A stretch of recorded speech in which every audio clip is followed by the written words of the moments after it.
Hello students, welcome back to this lecture series. Today we will discuss about spherical mirrors. In our previous lectures we have already discussed about refraction of light through a glass prism. आज हम discuss करेंगे spherical mirrors के बारे में. सबसे पहले हम discuss करते हैं प्लेन मिरर. देखिए प्लेन मिरर जो होते हैं हमारे पास, जो भी प्लेन मिरर होगा उसका एक पॉलिश्ड सरफेस रहेगा और जो रिफ्लेक्टिंग सरफेस है वो हमेशा क्या रहता है, फ्लैट रहता है, या हम ये कह सकते हैं उसका जो रिफ्लेक्टिंग सरफेस है वो प्लेन रहेगा.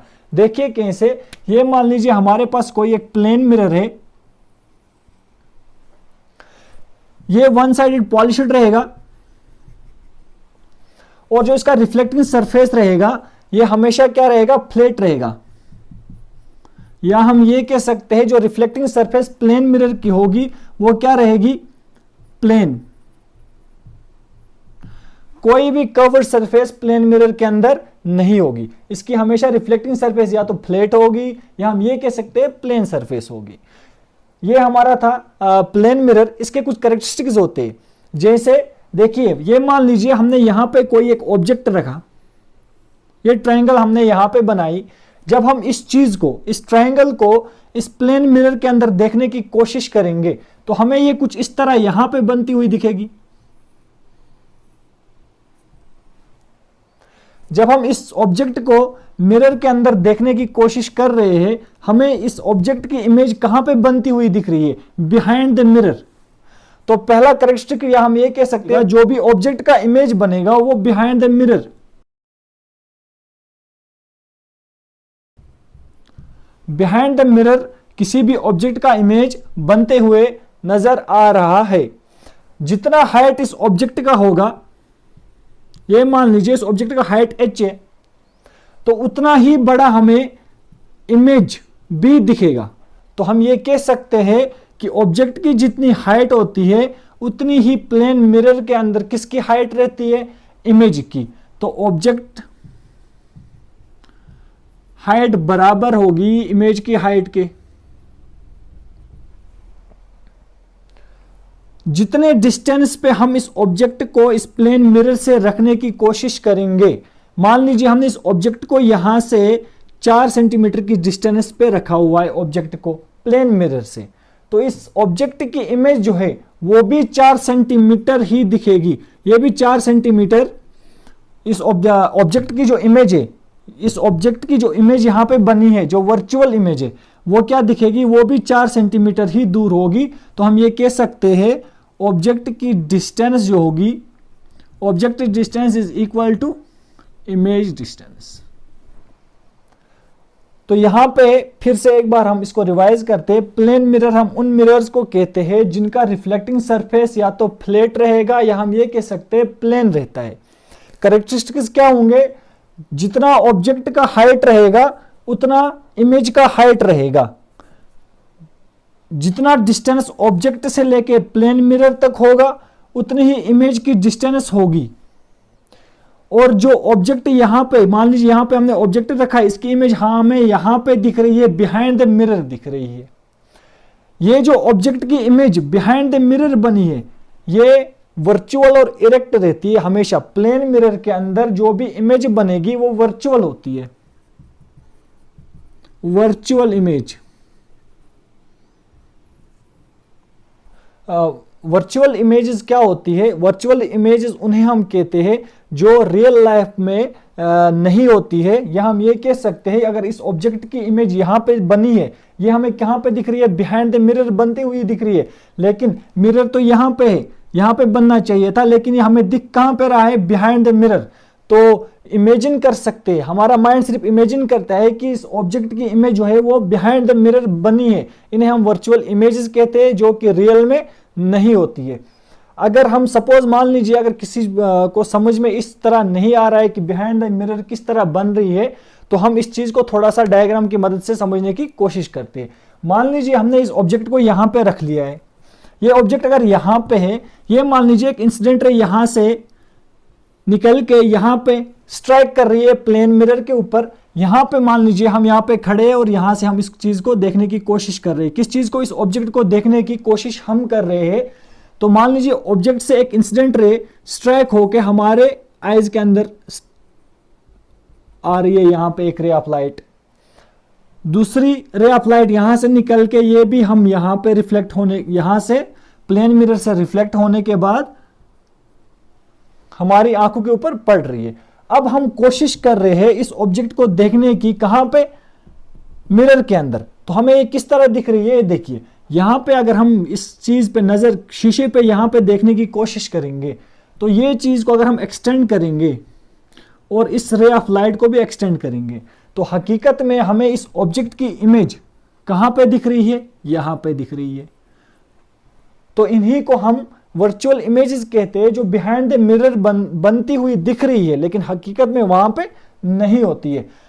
तो प्रॉपर्टीज या कैरेक्टरिस्टिक्स ऑफ प्लेन मिरर क्या था कि जितना जो भी ऑब्जेक्ट की इमेज बनेगी वो बिहाइंड द मिरर बनेगी, और जितना ऑब्जेक्ट का हाइट रहेगा उतनी ही इमेज की भी हाइट होगी, जितने डिस्टेंस पे ऑब्जेक्ट जितना डिस्टेंस पे होगा इमेज भी उतने डिस्टेंस पे बनेगी। तो ये हमारा था प्लेन मिरर के बारे में, इसके कैरेक्टरिस्टिक्स के बारे में। अब हम डिस्कस करेंगे स्फेरिकल मिरर्स के बारे में।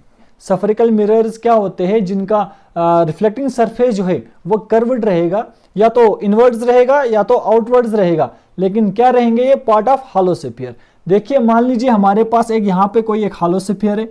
हॉलो स्फीयर कौन से होते हैं, वो स्फीयर जो खोखले होते हैं अंदर से, जैसे क्रिकेट बॉल, वॉलीबॉल, फुटबॉल वगैरह वगैरह। तो मान लीजिए हमारे पास ये एक हॉलो स्फीयर है,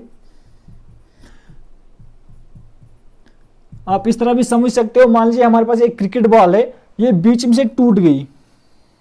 जब एक क्रिकेट गेंद बीच में से टूट जाएगी, उसके दो हिस्से रहेंगे, एक हिस्सा कुछ इस तरह रहेगा, एक हिस्सा कुछ इस तरह रहेगा।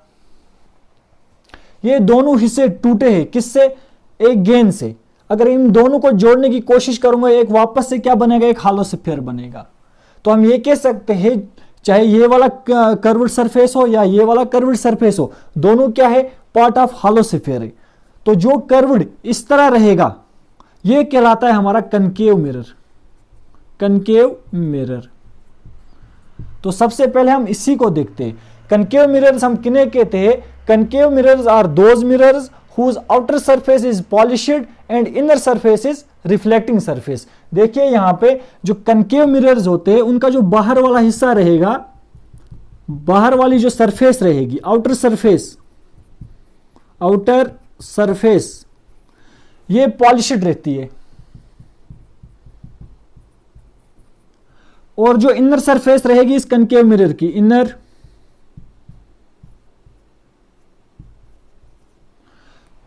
कनकेव मिरर की जो इनर सरफेस रहेगी ये क्या रहेगी, रिफ्लेक्टिंग सरफेस,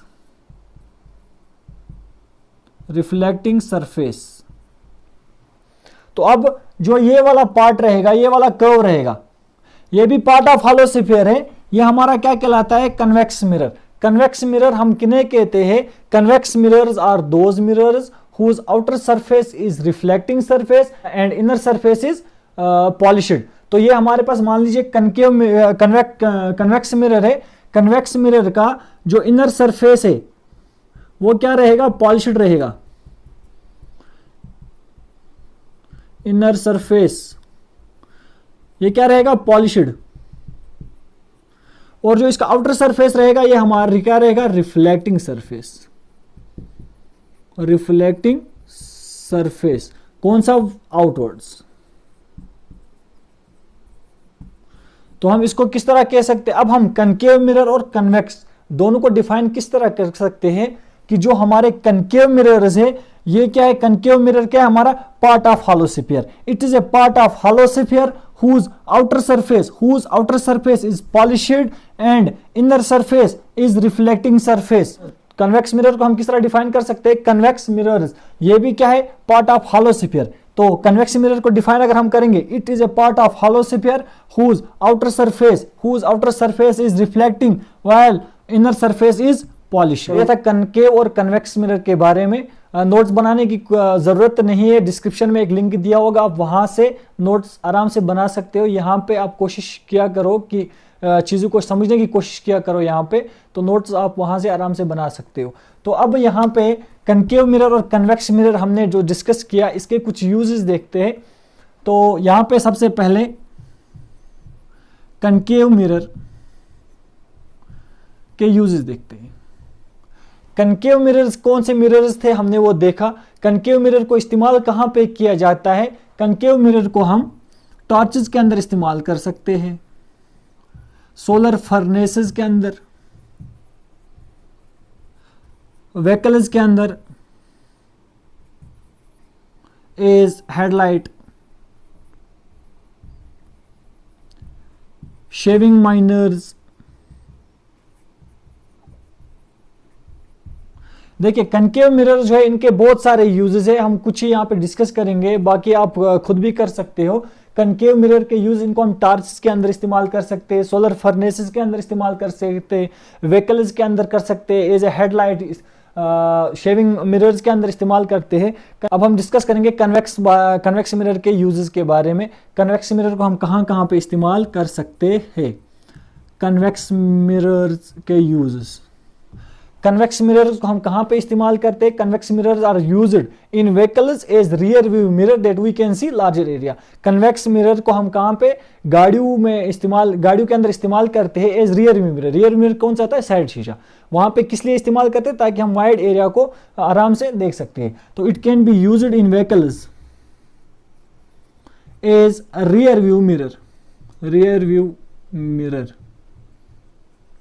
और कहां पे इस्तेमाल करते? सिक्योरिटी फोर्सेस इसको अपने कंटोनमेंट के बाहर इस्तेमाल करते हैं ताकि वो लार्जर एरिया देख सकते हैं। तो सिक्योरिटी फोर्सेस भी इसको इस्तेमाल करती है, सिक्योरिटी फोर्सेस भी इस्तेमाल करते हैं कन्वेक्स मिरर का ताकि वो लार्जर एरिया देख सके। और कहां पे? It can be used by dentists. तो ये थे कुछ यूजेस कन्वेक्स मिरर के।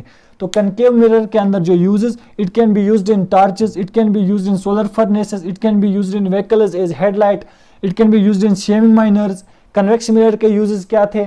It can be used in vehicles as rear view mirror that we can see larger area very clearly. Security forces इस्तेमाल करते हैं कंटोनमेंट्स के बाहर ताकि वो भी लार्जर एरिया पे वो नज़र रख सके। बाय डेंटिस्ट, डेंटिस्ट इसको इस्तेमाल करते हैं ताकि वो कैविटीज़ या हमारे दांतों की इमेज जो है अच्छे से देख सके। आज का जो टॉपिक हमारा था आज, spherical mirror, plane mirror, concave mirror, convex mirror और इनके यूजेस। उम्मीद करता हूं कि तमाम बच्चों को हमारा जो ये लेक्चर अच्छा लगा होगा।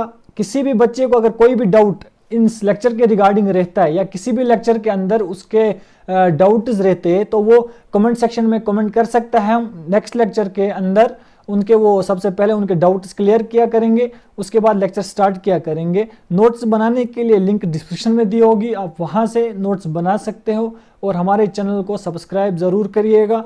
बाकी बेस्ट ऑफ लक।